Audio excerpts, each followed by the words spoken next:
আসসালামু আলাইকুম।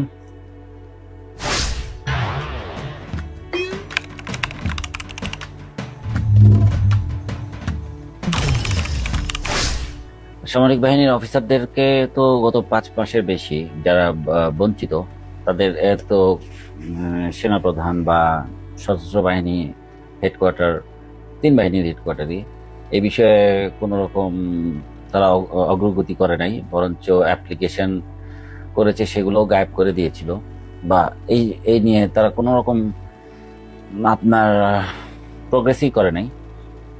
তো কিছুদিন আগে ব্রিগেডিয়ার হাসান আসিফ স্যারের একটা টিম বঞ্চিত অফিসারদের নিয়ে প্রধান উপদেষ্টার সাথে ডক্টর ইউনূসের সাথে দেখা করার পরে ডক্টর ইউনূস মোটামুটি সারপ্রাইজ যে উনি কিছুই জানেন না।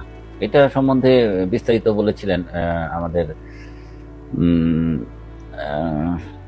Lieutenant colonel Mustafiz sir America থেকে। এবং ওই ঘটনার পরে আপনার প্রধান উপদেষ্টার সাথে দেখা করার পরে বঞ্চিত অফিসারদের রিপ্রেজেন্টেটিভরা সেনা সদর দপ্তর থেকে একটা চিঠি ইস্যু করা হয় যে আপনি এ সম্বন্ধেও বেশ জানেন যে বঞ্চিত অফিসারদেরকে মার্সি পিটিশন মানে ক্ষমা চেতে হতো। ইটস লাইক আমি কোনো অন্যায় করি না, আমি ক্ষমা চাবো, মানে হোয়াট ডাজ ইট ম্যাটার, মানে আমি তো কোনো অন্যায় করি নাই। আমার কেসটা আমি জাস্ট একটু সংক্ষেপে বলি। ধরেন আমার 2006 সালে উইং কমান্ডার র্যাঙ্ক দিয়েছিল, তখন বিএনপি সরকার ক্ষমতায়।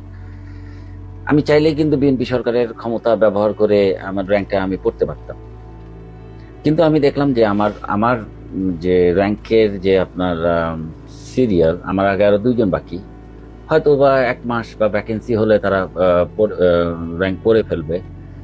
আমি ওয়েট করেছি। বাই দ্যাট টাইম 111 হলো, আপনার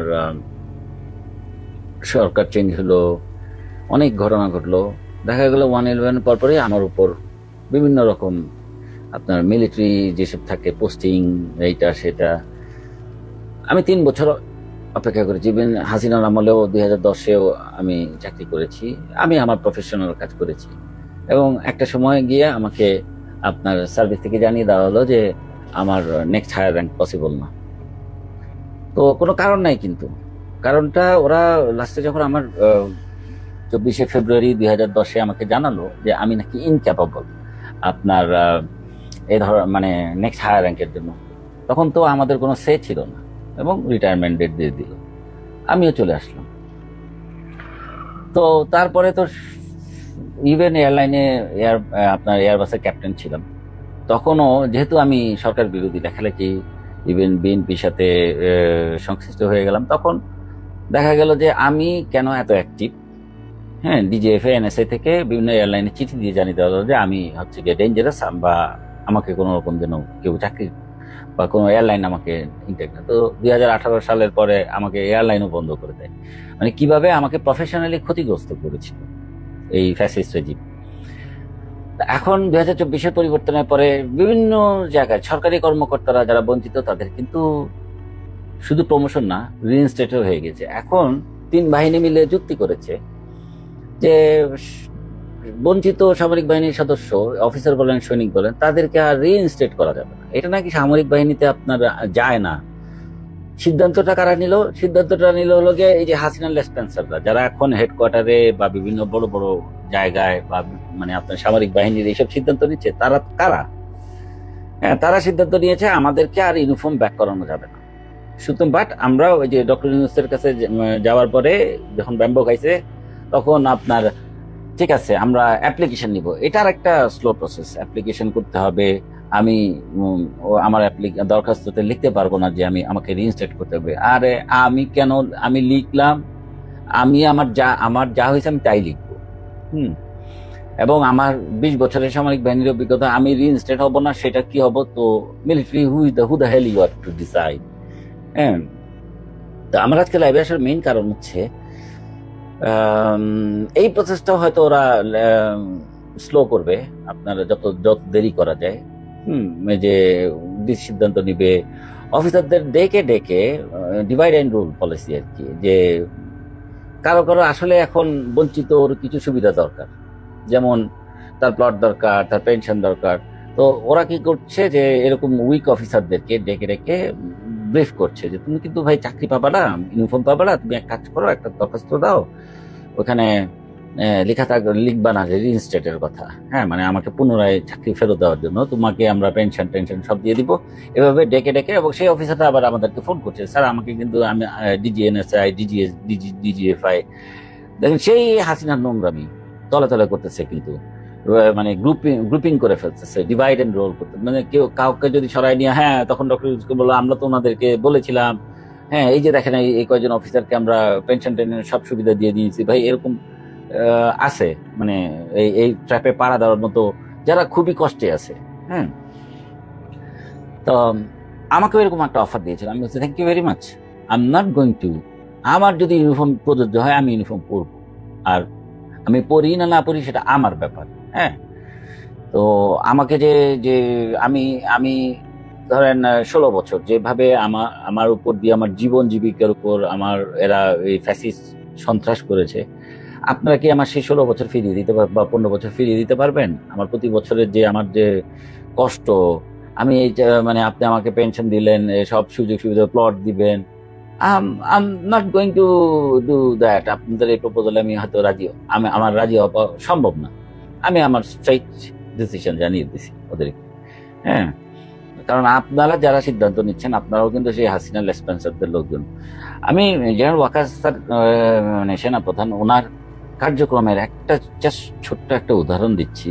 ওই যে কোনো কিছু কিন্তু উনি থেমে নাই, উনি কিন্তু ওনার মাস্টার প্ল্যান নিয়ে মানে ভালোই এগিয়ে যাচ্ছেন। উনি আপনার বিভিন্ন জায়গায় আবার আস্তে আস্তে আপনার সামরিক বাহিনীর লোকজন, মানে হাসিনার কাছের লোকজন, স্পেসারদেরকে আবার রিপোজিশন করছেন। রিসেন্টলি একটা বিজিবির একটা পোস্টিং হয়েছে, সেই পোস্টিং এর র্যাঙ্ক হচ্ছে কর্নেল মাহবুবুল হক। এই অফিসার হচ্ছে 35 BM এর, আপনার সেক্টর কমান্ডার ছিল দিনাজপুর বিজিবিতে। মাঝখানে তাকে ওখানে, মানে আপনি যেখানে হাত দিবেন সেখানে কিন্তু ওদের লোক পাবেন। তো যেহেতু সে ঢাকার বাইরে ছিল, তাকে এখন সেক্টর কমান্ডার ঢাকায় নিয়ে আসছে, কারণ উনি হয়তো প্ল্যান করেছেন যে, বা উনি হয়তো জানেন যে সামনে যদি কোনো ইলেকশন বা কোনো পরিস্থিতি হয় কাছের লোকজন লাগবে। হ্যাঁ, তো এই সেক্টর কমান্ডার ঢাকায় আপনার রংপুর, আপনার দিনাজপুর থেকে ঢাকায় নিয়ে আসছেন। এই কর্নেল মাহবুবকে কিন্তু 2 বার স্পেশাল প্রমোশন দেওয়া হয়েছে, লেফটেন্যান্ট কর্নেল থেকে কর্নেল, এবং আবার মানে সম্ভবত মেজর থেকে লেফটেন্যান্ট কর্নেল। মানে স্পেশাল প্রমোশন বলতে হচ্ছে গিয়ে বাইপাসিং এভরিথিং। কেন? তার ওয়াইফ লেফটেন্যান্ট কর্নেল মাহবুবের ওয়াইফ হচ্ছে গিয়ে নাজিয়া হাশেম তানজি, আপনার এমপি কুমিল্লা 5-এর বুড়িচং আসনের হাসিনার আমলের এমপি ছিলেন। উনি মারা গেছিলেন হচ্ছে 2024-এর ফেব্রুয়ারিতে মারা যাওয়ার পরে সার্ভিং অফিসারের ওয়াইফ আপনার এমপি বাবার জায়গায় দাঁড়াতে চেয়েছিল। মানে সামরিক বাহিনীতে কিন্তু আপনি ডাইরেক্ট পলিটিক্সে ইনভলভ হতে পারেন না। এবং এই অফিসারের, কর্নেল মাহবুবের আপনার অফিসারের যে ওয়াইফের বিভিন্ন স্ক্রিনশট আমার কাছে এসেছে, হাসিনার সাথে ছবি, এবং বিজয় আসবে, আমি এই ছবি, এই তার স্ক্রিনশট এবং লেফটেন্যান্ট কর্নেল মাহবুবের ছবি আমার এই লাইভ ভিডিওর পরে আমার কমেন্ট সেকশনে দিয়ে দিব, to you people know what the hell is going on in the military. So এই ধরনের কাজ কারবার আপনার কিন্তু গোপনে চলছে, এবং অফিসাররা যারা সার্ভিং দেশপ্রেমিক আছে তারা কিন্তু কিছু কথা বলতে পারছে না যে আপনারা মানে এগুলো এক্সপোজ করতে। তখন আমাদেরকে জানায় তারা যে আমরা অ্যাটলিস্ট আপনাদেরকে জানিয়ে দিব যে আসলে কি আমাদের কি বৈষম্য দূর হয়েছে, নাকি আসলে এখনো হাসিনা রেজিমের কি অবস্থা, তারা কি অবস্থা। তো যারা 16 বছরে বঞ্চিত হয়েছে যে ফ্যাসিস্টের আমলে, এই বঞ্চিত অফিসারদেরকে আপনি রিইনস্টেট করবেন না, হ্যাঁ, বা তাদেরকে চাকরি ফেরত দেবেন না। কিন্তু আপনার ফ্যাসিস্ট আমলের যারা সন্ত্রাস করেছে যেসব অফিসার, আমরা তো 120 প্রায় 200 অফিসারের নাম দিয়েছি প্রধান উপদেষ্টার কাছে, তারা কিন্তু বহাল তবিয়তে আছে। লোক দেখানো, যাদের আপনার রিটায়ারমেন্ট ডিউ হয়ে গেছে তাদেরকে শুধু আপনি সসম্মানে সব ফ্যাসিলিটি দিয়ে বিদায় দিচ্ছেন, এবং যাদের চাকরি এখন আছে তাদেরকে সুন্দর করে এনডিসি বা কিছু জায়গায় আপনি জমা করে রেখেছেন যে আপনার যদি কোনো প্রয়োজন হয় আপনি ওদেরকে ইউজ করবেন। So this what is going on actually. এবং মিলিটারি কিন্তু ইজ এ বিগ থ্রেট। হ্যাঁ, আপনার সামনে যে কোনো পরিস্থিতি, কারণ আমরা অলরেডি কিন্তু ডিভাইড হয়ে গেছি। কারণ আমাদের ফ্যাসিস্ট হাসিনার আমলে আমরা সবাই এক ছিলাম, জামাত বলেন, বিএনপি বলেন, হেফাজত বলেন, সবাই কিন্তু আমরা একটা ফ্যাসিস্টকে বিদায় করেছিলাম। এখন জানি না কি কারণে কারো কারো এত বেশি উচ্ছ্বাস বা এত বেশি তাদের মানে আপনার আশা আকাঙ্ক্ষা বা নেগেটিভিটি। হ্যাঁ, তো এগুলো আমরা মাঝে মাঝে বাধ্য হই এইসব যে জবাব দেওয়ার জন্য। কিন্তু কারণ মানুষকে তো সব জানতে হবে, good and bad, what is going on.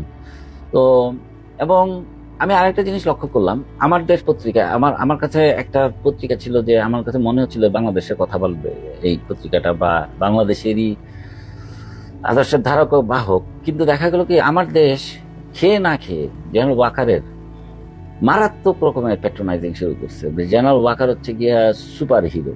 হ্যাঁ, এবং এই তো কদিন আগে কি একটা দেখলাম যে 4 আগস্ট নিয়ে জেনারেল ওয়াকার যদি না বলতো, জেনারেল ওয়াকার এই করছে বাম্বু তো খাইছে হচ্ছে গিয়া আপনার 23 তারিখে মিলিটারি আপনার কনভয় নামায়, ওই যে জাতিসংঘের যখন ওই ইউএন মিশনে টান পড়ছে তখন কিন্তু ওই আপনার ওই দিনই কিন্তু আপনার ব্যাকফুটে চলে গেছে সবাই।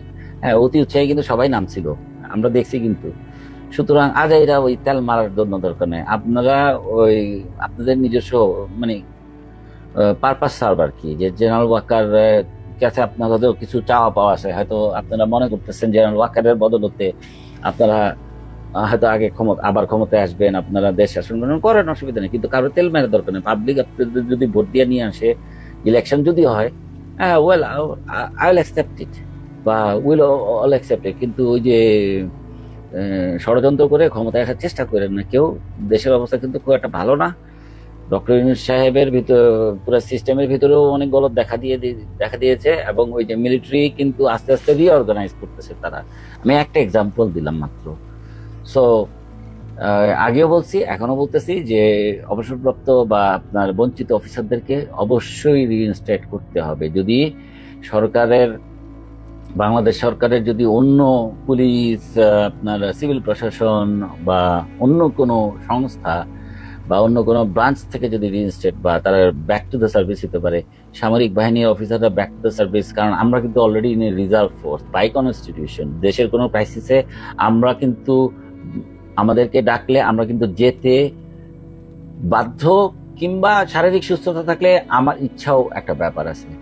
সো আমার যারা শারীরিকভাবে সুস্থ আছে, যারা ক্যাপাবল, যাদের বয়স আছে, হ্যাঁ, তাদেরকে আপনার রিইনস্টেট করতে অসুবিধা রেখে, কারণ পুরো 16 বছরে তো পুরো সিস্টেম নষ্ট করে ফেলছে এই যে স্বৈরাচার। আপনারাও যে এখন সিদ্ধান্ত নিচ্ছেন, আপনারা তো সেই হাসিনার লোকজন, আপনি আমার সিদ্ধান্ত দেওয়ার কে? জনগণ সিদ্ধান্ত নিবে। তো ধন্যবাদ সবাইকে, ভালো থাকবেন, চোখ কান খোলা রাখবেন। হ্যাঁ, আসসালামু আলাইকুম।